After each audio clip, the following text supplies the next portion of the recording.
lash extensions does reduce the length of my routine and the amount that I have to show you today, because my look is generally so lash focused, and that's already out of the way. So I do want to film another Get Ready With Me down the line when I don't have my lash extensions, so you can see how I build my look from scratch, so to speak. And in terms of what I look like without lashes of any kind, that's not really a secret. I mean, I like the way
starting point for basal cell carcinoma. Don't quote me on that. You see how red my nose is getting?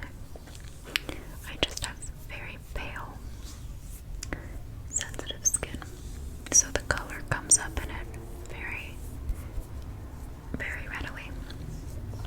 I'm gonna do one more little coat.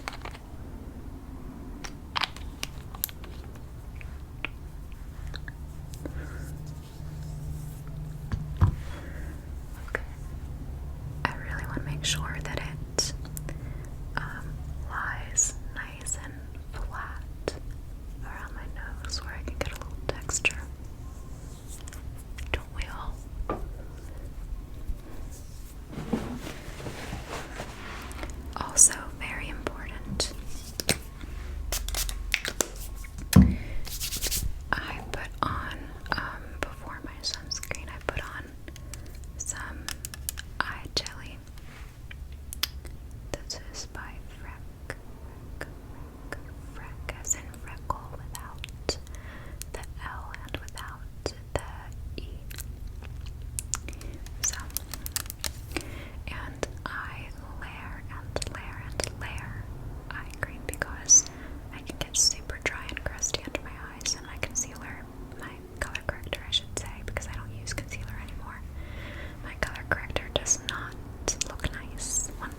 So, but this works really well to counteract the purpley blue under my eye. If you are super fair like me, this will work much better than a peach or salmon color. Just like if you're darker skinned, you may want more of even a red tone, like a brick color, or more of a blue red, like a scarlet, like a vermilion if you have different undertones. Like, you might go more orange or more blue, depending on your undertones, but step that all the way up the color spectrum to being super pale. And think about it, this is like a light pink, right? So same logic applies, but this light pink works better for super pale people, and I got confused at one point and I was going for like peaches and salmons. That isn't gonna work for me. This bounces light off my under eyes in a really nice way, and the formula is really nice.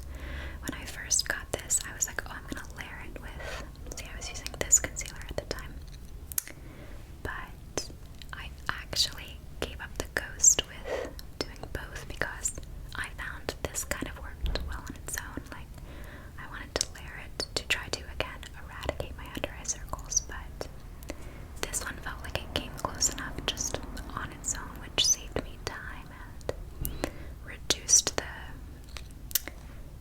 amount of product on my sensitive, dryness prone under eyes.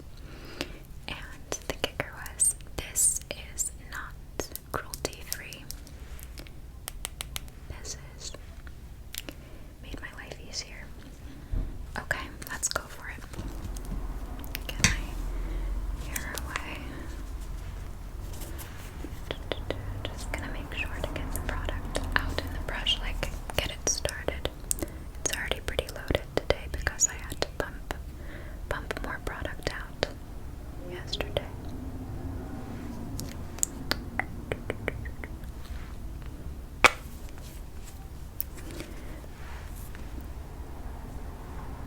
I want you to be able to see this, but I also gotta kind of get in there. I go right up to my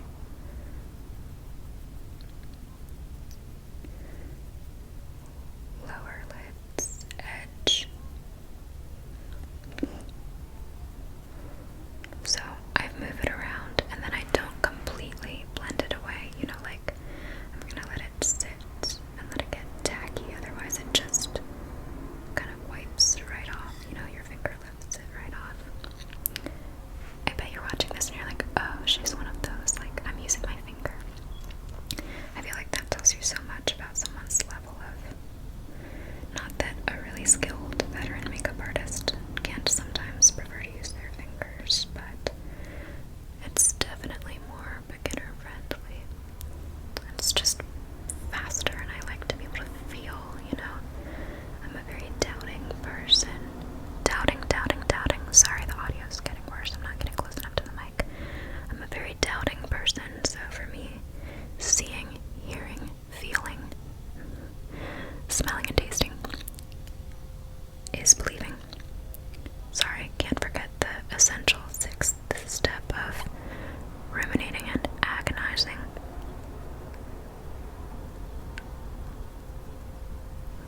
Okay, so as it's starting to dry down, now I'm getting in and finessing, you know, making sure it's really smooth in the areas that seem a little bunched up, and then I definitely make sure I don't have product that spread onto my nose, because I'm not really looking to do any color correcting there, and I don't really like product anywhere it doesn't need to be.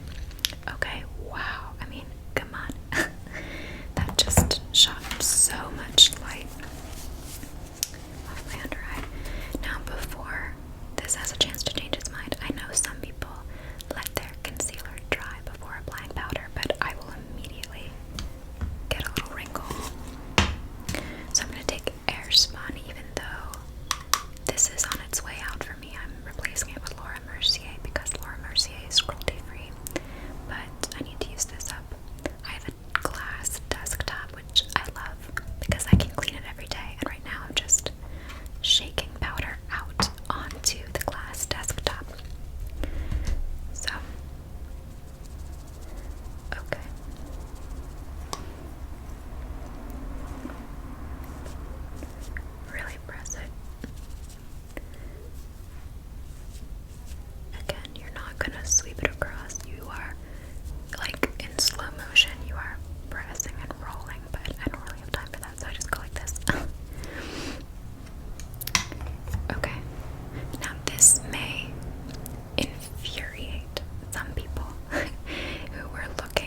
spare you. I tried, but it's not going anywhere. So that truck is gonna hang around for a little while. It feels like every day in my neighborhood is some sort of trash collection day. Like, I know we only have 3 bins, so why does it feel like something is happening related to the bins, like 4 or 5 days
difference to them, but that makes no difference to me.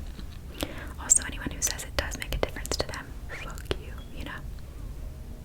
Anyone's telling you you look so different, you look so whatever, you look so bad without makeup, fuck you. Cranky. Any day the trunks are out, I'm in rare form. Next thing I'm going to do is, I feel like I'm like playing pretend, right? Barely doing anything. Let's pop a little of this on. Yeah, let's get the party started. So weird today. Let's make sure that my brows and lashes don't have powder kind of sitting on them. I have some powder sitting around here. I like to go back in with a little brush and really buff out areas that I call makeup tells, like a poker tell, like places that the edges where you're more likely to notice makeup issues, especially because the human eye looks at these salient facial features. So just make sure. If you're a little nervous about brushing your lashes out if you have them, you can give them a little support by putting your pinky just like that, and then you're brushing them against something, and it reduces the likelihood that you'll yank them out, I feel. Kind of like holding your ponytail as you brush out the ends of your hair.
months of 2021 that are just very much about the outer corner. Not a lot happening on the lid, but one, I can leave my lash extensions alone. Like, I can get in there underneath and barely disturb them. You know, I kind of have to position this upwards in the meantime just to make sure it's safe. Two, I don't have hooded eyes, but I do have eyes that come down on the outer corner, like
various stages of being prepared, to be used as venison. So, I'm not as removed from that culture as someone may assume. I just, I'm built a little different. We all are so different, and I just always have been very sensitive. Actually, my mom was very, very, very sensitive about animals, and my uncle, her brother, always was too.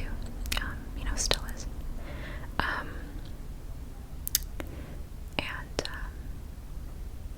That's interesting to have come to that after watching hunting your entire life, and they loved their dad. So, you would think that that would engender in them an appreciation of hunting, but my mom was not into it, and she would know better than anyone else. She was up close to it, and I think she passed that on to me. She respected her father was, he had ethics about how he went about it, but she just had an issue, a larger issue with the practice. So, and my uncle also couldn't, didn't want to do that, didn't like to hunt, and can't hurt a fly. Like, he traps mice and sets them out. Anyway, that's a whole other story. What am I doing? What's happening? Why am I rambling about this totally random thing?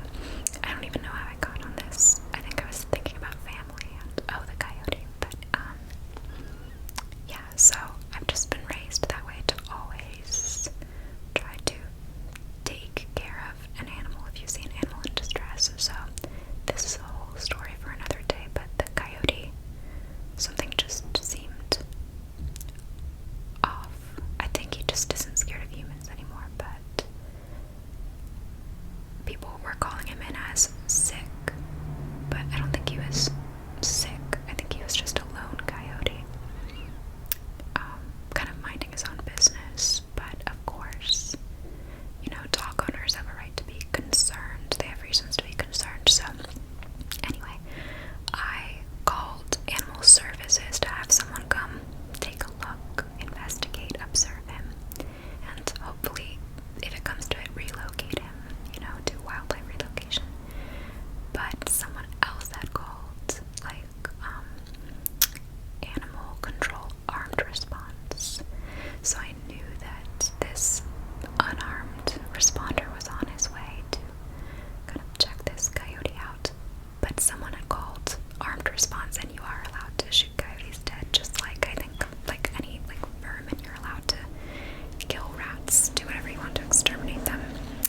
So I just followed this coyote around for 2 hours trying to make sure that he was okay. And finally animal services came, and for one of those 2 hours I was watching animal services follow this coyote around and observe him and see if he was dangerous, if he would, spook, if you could scare him off, and try to move him out of the area. Yeah, anyway. So that was my whole morning yesterday. Not the best use of my time, you may argue, but again, that's just always what I'm gonna do. I'm gonna react to things like that. That's just the way my mom is. So, okay, time to get this show on the road. So for my cheek look, I of course like something really dramatic. Not really dramatic, but really poppy, and kind of in this doll, this area that kind of evokes the look of a doll, right? Of the baby doll, kind of apples of your cheeks, rosy look, as opposed to something that may give your face a little more definition. I think my face can go different ways. I can be very gaunt, structurally, so I don't tend to contour. Gaunt. But I can also look kind of babyish in some ways, I've been told. So, I think that I choose to do my blush here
this is like a really poppy pink, but look at the shimmer and you'll see a similarity for sure.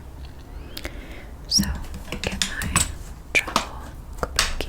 So I get another kabuki, a different one, again, just a travel one, because basically the brushes that I use at home are the brushes that I use on the road. So I'm pretty basic in that way. So I also just cleaned all my brushes right before my last trip.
in the mood because I want to give you an honest look at how I do my makeup for like the camera these days. And I only do that brow product if I'm like going out and I think I'm gonna get my picture taken and I'm just worried that my eyebrows will disappear. Or if I'm filming and it's been a little longer since my last brow dye and I need a quick fix. The last thing I will say, my lips. In some of my earlier videos, you'll see that I'm overlining the shit out of them. I just felt like that was something I needed to do to hide how asymmetrical my lips are. But my lips, I think they stick out from my face a lot. And I mean, my mom used to go like this to me. And they're, you know, droopier. Like they sit lower on my face too. I mean, they turn up, but this is a lot of open space. So, I think when I was lining them, they just looked so bubbly, like goofy. I wouldn't I wouldn't line the lower lip at all, just the top one to try to close this space a little and close it, you know, shorten it. And, I think it was too much for my facial features. I was being reactive to some dysmorphic impulses, and I think it's a slippery slope. So I just decided not to do that for a while. Maybe I'll introduce it again down the line, but I'm just taking a break from really doing anything to my lips, just to sober up a little bit, so to speak, because that got a little out of control. And yeah, it is a very slippery slope when you start messing. I mean, when you have when you're inclined toward dysmorphia and dysmorphic thinking, then any amount of like messing with the shapes, you know, your perception of your facial features, any level of like optical illusions. Again, anyone who's like, oh, makeup, it's all an optical illusion, fuck you. Not you, but fuck them. I mean, yeah. What's your point? But for me, you know, I'm not saying that lip liner doesn't look amazing, and it's like deceptive because like, so what if it is? But also a lot of the time people have amazing lips and they're just really playing it up. For me, it was bad for me, if that makes sense. I shouldn't be left to my own devices.